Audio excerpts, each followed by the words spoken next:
যদি সংসদে যাইতে পারি তাহলে রাষ্ট্র আমার কথায় আইন পাস করবে। আমার একটা ভোট, একটা সমর্থন, একটা কথার অনেক মূল্য হবে। এই জন্য আলেমরা সংসদে যাওয়ার দরকার। যে কেউ যদি নবীর বিরুদ্ধে কথা কয় তার মৃত্যুদণ্ড দিতে হবে। আসসালামু আলাইকুম ওয়া রাহমাতুল্লাহি ওয়া বারাকাতুহু। নাহমাদু ওয়া নুসাল্লি আলা রাসূলিল কারীম, আম্মা বাদ। প্রিয় শাহপুরবাসী এবং শাহপুর বাজারের অনেক এলাকা থেকে এই বাজারে একটি মিলন মেলা হয়, ঠিক না? আপনারা কি আমাকে চিনছেন? আমি কি আজকে নতুন আসছি? আমি কি কখনো আপনাদের কাছে এসে আমার জন্য ভোট চাইছি? সারা জীবন আপনাদেরকে নিয়ে কি করছি? ওয়াজ মাহফিল যে করছি, আজ পর্যন্ত ওয়াজ মাহফিল করতে যাই আপনাদের মনে কোনো কষ্ট দিছি? কোনোদিন কোনো ওয়াদা খেলাপ করছি? ওয়াজ মাহফিলে সুমহান জায়গাকে প্রতিষ্ঠিত করার জন্য অনেক সংগ্রাম, অনেক জিহাদ কইরা এই দেশে ধর্মের প্রচার করে আসছি। অনেক মানুষে বলে যে তাহিরি হুজুর যেখানে নির্বাচনের জন্য আসছে ওনার কি অবদান আছে এলাকার লেগা, কয়নি? এই কথা যখন বলে তখন সাধারণ মানুষের অনেক প্রশ্ন জাগে। সাধারণ মানুষ বলে যে যেই ব্যক্তিরা সারাটা জীবন কোরআন সুন্নাহ দিয়ে আলোচনা কইরা মানুষের নীতি আর আদর্শের পতন করছে, আর যে ব্যক্তি কোরআন সুন্নাহর আলোকে মানুষের নীতিকে পরিবর্তন করার দাওয়াত দিয়েছে, এই ব্যক্তির উন্নয়নটাই সবচাইতে বড় উন্নয়ন। আমরা তো উন্নয়ন বুঝি না। আমাদের মধ্যে অনেকেই বুঝে যে ক্ষমতা আইতে পারলই জনগণের বান্ডেলটা বিদেশে পাচার করে দাও। তখন এই হুজুররা উলামায়ে কেরাম যখন নির্বাচনের নাম নেয় তখন কেউ কেউ আছে মুখটা নিচু করে কয় ওয়াজ করতে নিতেই তো ভালো আছি, নির্বাচনে গিলে গাইছুন।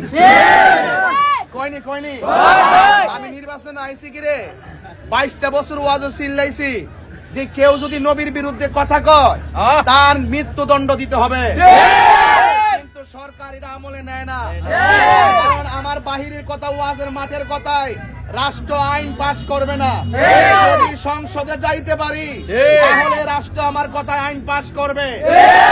আমার একটা ভোট, একটা সমর্থন, একটা কথার অনেক মূল্য হবে। এই জন্য আলেমরা সংসদে যাওয়ার দরকার।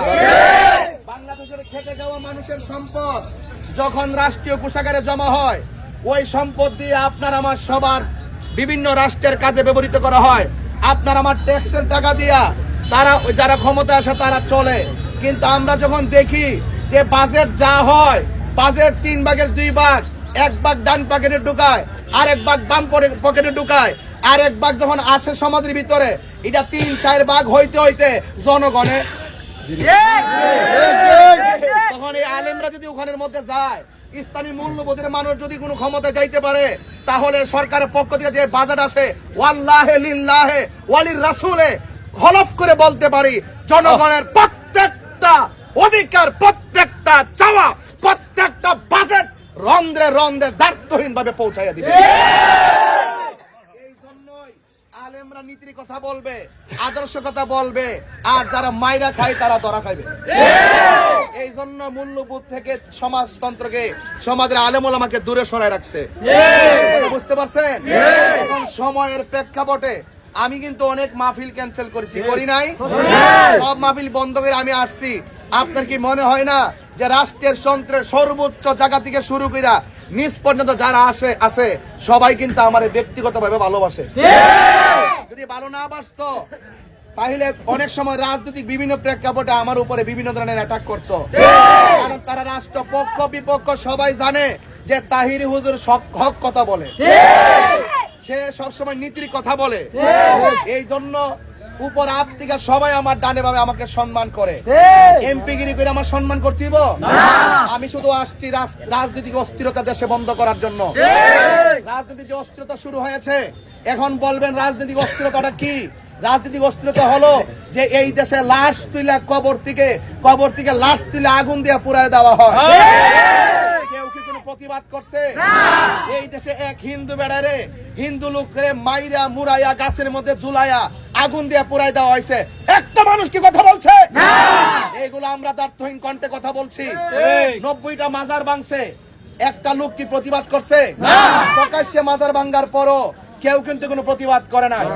আমার কথা হলো, হিন্দু মন্দিরে যাবে, বৌদ্ধ পেগোড়ায় যাবে, খ্রিস্টান গির্জায় যাবে, মুসলমান মসজিদে যাবে, এই দেশে ইসলামান আল্লাহর অলিগণ আমরা মাজার জিয়ারত করতে যাই। আপনার যদি ভালো না লাগে আপনি না যাবেন, ভাঙলেন কেন? একটা হিন্দু অন্য ধর্মের হতে পারে, তাকে আপনি পুরাইলেন কেন? রাষ্ট্রযন্ত্র এই ব্যাপারে ঘুমাইয়া থাকে। যখন দেখে এই লোকটা আমার দলের, অন্যায় করলো বলে যে তার কিছু বলার দরকার নাই, মামলা পর্যন্ত নেয় না। এইভাবে কি দেশ চলতে পারে? এইভাবে কি সমাজ চলতে পারে? এই জন্য আমি অনুরোধ করে বলবো, আপনাদের অনুরোধ করবো, আমার আসন্ন প্রতীক মোমবাতি প্রতীকে আপনারা ভোট দিয়ে জয়যুক্ত করে হক আর ইনসাফের কথাগুলো সংসদে বলে সম্প্রীতির বাংলাদেশ গঠন করার জন্য সুযোগ করে দিবেন। আজান হয়ে গেছে। আসসালামু আলাইকুম ওয়া রাহমাতুল্লাহ।